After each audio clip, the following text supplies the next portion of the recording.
मेरे इस चैनल में आपका बहुत बहुत स्वागत है। वास्तुशास्त्र के दिव्य ज्ञान के लिए यह चैनल जाना जाता है।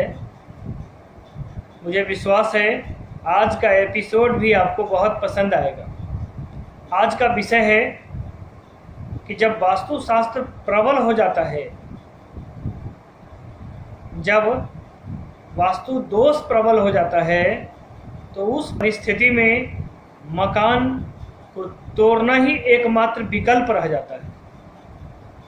जब दुनिया के सभी वास्तुशास्त्री मकान तोड़ने का एकमात्र विकल्प आपको सुझाएं, तब आज का यह नुस्खा आपको अपनाना है।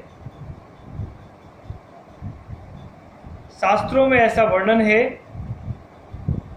आपको वास्तु दोष से निजात मिल जाएगी। वह क्षण कभी आएगा नहीं जिस कारण से आपको अपना घर तोड़ना पड़े, आपको अपना सपनों का महल ढाहना पड़े। जब आपको लगे कि आपका काम बनते बनते बिगड़ जाता है, जब आपको ऐसा लगे कि आपके बच्चे अत्यंत प्रतिभाशाली होने के बावजूद राजयोग उन्हें नहीं मिल रहा हो, उनको उनके करियर में सिद्धियां नहीं मिल रही हो, प्रसिद्धि हासिल नहीं हो रहा हो, जब लगे कि ईशान में ज़्यादा गड़बड़ी हो गई है, जब प्रतिष्ठा पर पड़ने लगे, जब रोजी रोटी आग्नेय में गड़बड़ी होने के कारण प्रभावित हो जाए, जब उत्तर दिशा प्रभावित होने के कारण आपका व्यवसाय चौपट हो जाए, जब दक्षिण पश्चिम में मुख्य द्वार होने के कारण आपकी जिंदगी गिरवी रखा जाए, जब उत्तर पश्चिम में विभिन्न तरह का वास्तु दोष होने के कारण आपके सारे सागे संबंधी आपसे रूठ जाएं, उस परिस्थिति में विघ्नहर्ता गणेश भगवान का आशीर्वाद ले लीजिए। बुद्धि विनायक भगवान श्री गणेश, उनके आशीर्वाद मात्र से घर के सभी वास्तु दोष समाप्त हो जाते हैं। विघ्नहर्ता गणेश की प्रतिमा अपने भवन में कहाँ स्थापित करें और उनकी पूजा कहाँ कहाँ करें, आज हम आपको यही बताएंगे इस अंक में। यदि आपका मकान उत्तराभिमुख है, यानी मुख्य द्वार उत्तर की ओर है, तो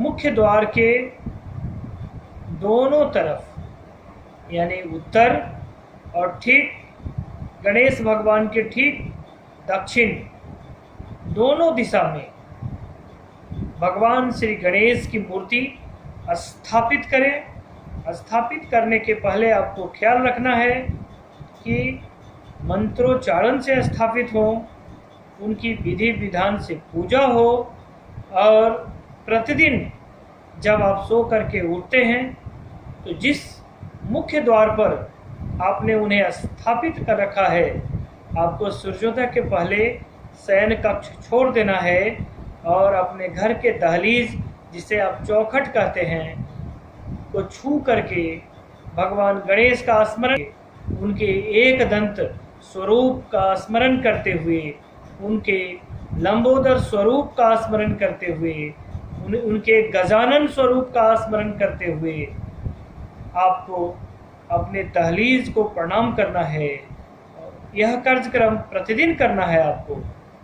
घर के बड़े से बड़े वास्तु दोष समाप्त हो जाएंगे। याद रखेंगे, घर रहने का स्थान है और घर के रहने के स्थान में आपने भगवान श्री गणेश, जो प्रथम पूज्य हैं, पूजा पाठ में जिनकी पूजा सर्वप्रथम होती है, आप उनकी प्रतिमा स्थापित करने जा रहे हैं।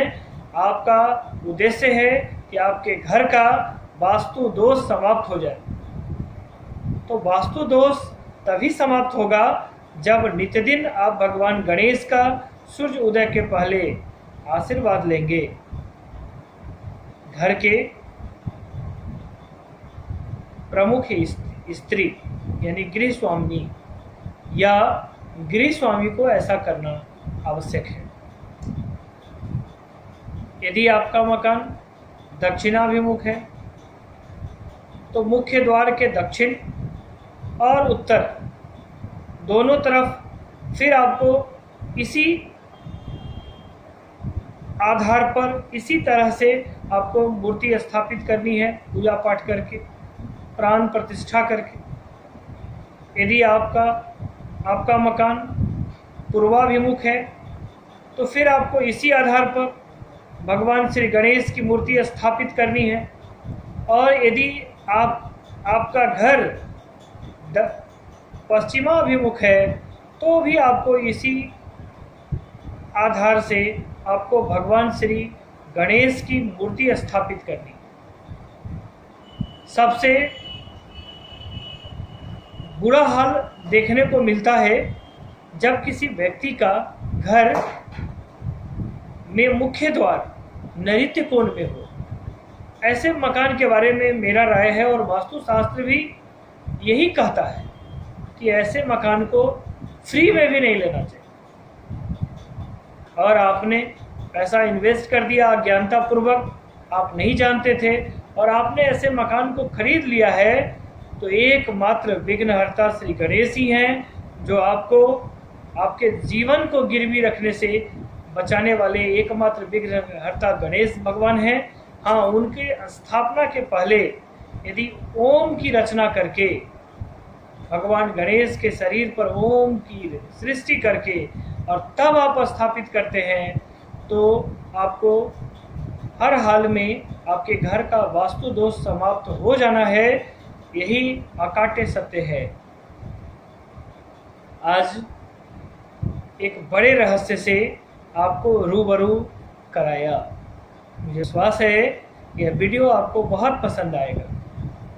आपसे आग्रह है कि भगवान एक दंत के आशीर्वाद प्राप्ति हेतु बना यह वीडियो आप अपने सभी सगे संबंधियों जिनके घर में वास्तु दोष है या नहीं है, आप यदि शुभेच्छु हैं अपने सगे संबंधियों के, तो उन तक यह वीडियो जरूर पहुंचाइए।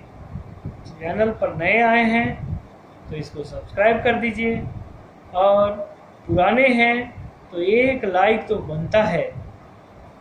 आज के अंक में इतना ही। कल फिर नई ऊर्जा को लेकर के पुनः आपसे संवाद स्थापित करूंगा। जय जानकी मैया।